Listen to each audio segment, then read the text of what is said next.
Did you know that Utah Public Schools ranked 10th in the nation for our education system? According to a U.S. news source, it states that this ranking is based on standardized test scores and the high school graduation rate for those younger grades.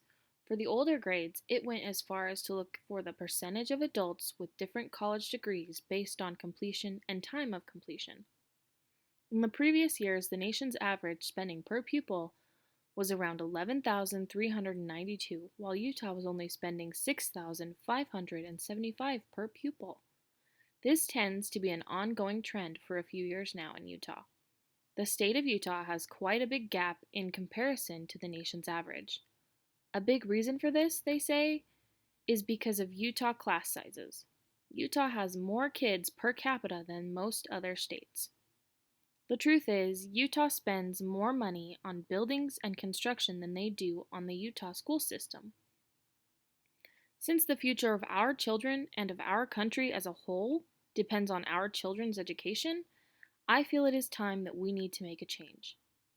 One of the first ways I would think that would help with this issue would be to change how the legislature allocates funds for spending.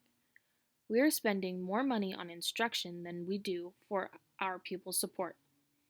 I do believe that our teachers deserve all of the support that they currently get, but with our secondary spending, which includes building, construction, and maintenance, I believe that we can reduce our costs on these and put it back into our teachers.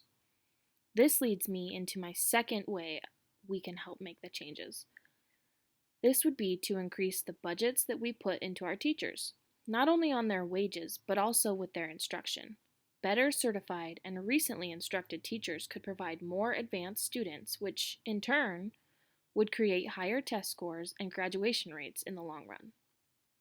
Each school can directly help to encourage the change in our state by doing their own fundraising. We could encourage schools to put on more fundraisers that directly affect each school's income.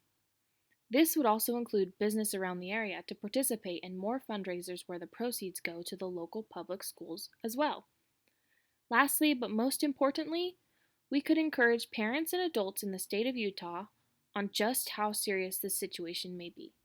Providing statistics is a smart way to provide a lot of information in a little amount of time, and provides the possibility of making a bigger impact. If we spread awareness to this situation, it could encourage our parents to stand up for the education improvements that we need.